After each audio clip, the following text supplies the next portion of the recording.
بسم اللہ الرحمن الرحیم۔ محترم سامعین مناظرین، السلام علیکم ورحمۃ اللہ وبرکاتہ۔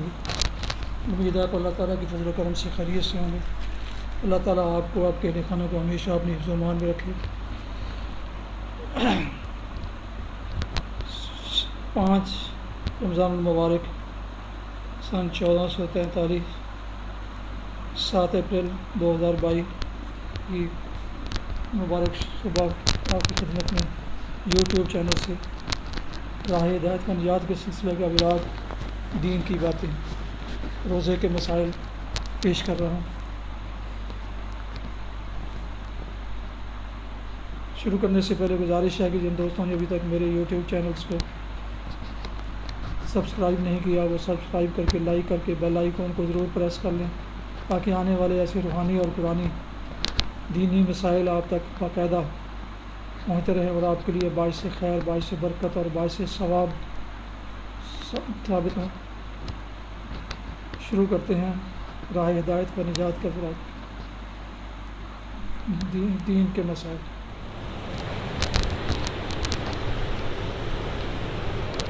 الرحمن الرحیم۔ حضرت عبداللہ ابن عمر رضی اللہ عنہ حضور اقدس صلی اللہ علیہ وسلم سے نقل فرماتے ہیں، روزہ اور قرآن شریف یہ دونوں بندے کے لیے شفاعت کرتے ہیں۔ روزہ عرض کرتا ہے، یا اللہ، میں نے اس کو دن میں کھانے پینے سے روکے رکھا، میری سفارش اس کے حق میں قبول کیجیے۔ اور قرآن شریف کہتا ہے، یا اللہ، میں نے رات کو اس کو سونے سے روکا، میری شفاعت قبول کیجیے۔ پس روزے اور قرآن شریف کی شفاعت کو اللہ پاک قبول فرماتے ہیں اور اس بندے کی بخشش ہو جاتی ہے۔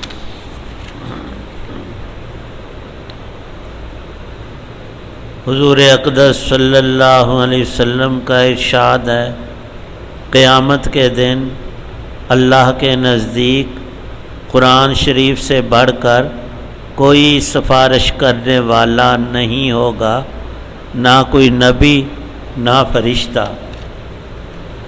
کلام اللہ شریف کا سفارشی بننا اور پھر اس شفاعت کا مقبول ہونا کئی احادیث میں منقول ہے۔ اللہ تعالی شانہ اپنے فضل سے میرے اور تمہارے لیے قرآن پاک کو شفیع بنا دیں۔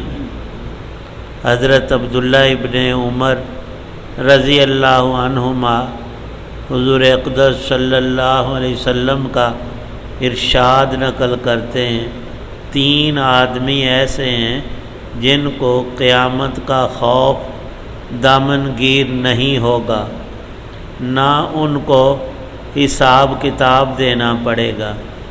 جتنی دیر میں مخلوق اپنے حساب کتاب سے فارغ ہو، وہ اتنی دیر قیامت میں مشک کے ٹیلوں پر تفریح کریں گے۔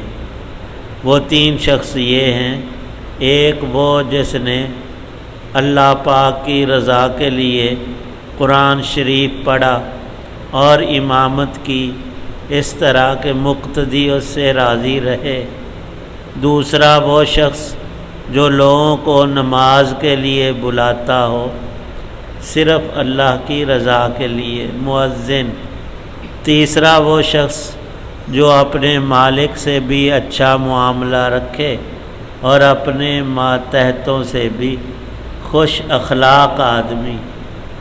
قیامت کی سختی، اس کی دہشت اور خوف اور اس دن کی مصیبتیں اور تکالیف ایسی نہیں کہ کسی مسلمان کا دل اس سے خالی یا بے خبر ہو۔ اس سختی والے دن کسی بات کی وجہ سے اگر بے فکری نصیب ہو جائے تو یہ لاکھوں نعمتوں سے بڑھ کر اور کروڑوں راحتوں سے مغتنم ہے۔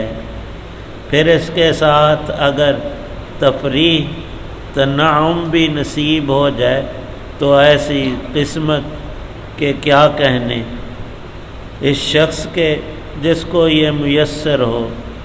بربادی اور خسران ہے ان بے حس لوگوں کے لیے جو قرآن پاک کے پڑھنے کو لغو، بیکار، نعوذ باللہ ذات وقت کہتے ہیں۔ حضرت ابو ذر رضی اللہ عنہ کہتے ہیں حضور اقدس صلی اللہ علیہ وسلم نے ارشاد فرمایا، اے ابو ذر، اگر تو صبح کو جا کر ایک آیت قرآن شریف کی سیکھ لے تو یہ ایک آیت کا سیکھنا تیرے لیے 100 رکعت نفل نماز سے افضل ہے، اور اگر کوئی دین کے علم کا ایک باب سیکھے تو 1000 رکعت نفل نماز سے زیادہ بہتر ہے۔ اللہ پاک ہم سب کو عمل کی توفیق دے۔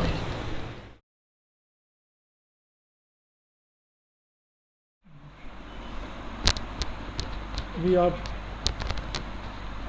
نگینہ مسجد جامعہ مسجد نگینہ انصاریہ شیخوپورہ سے براہ راست دینی مسائل کے بارے میں راہ ہدایت منجیات کے سلسلے کا علاج کی سماعت فرما رہے تھے۔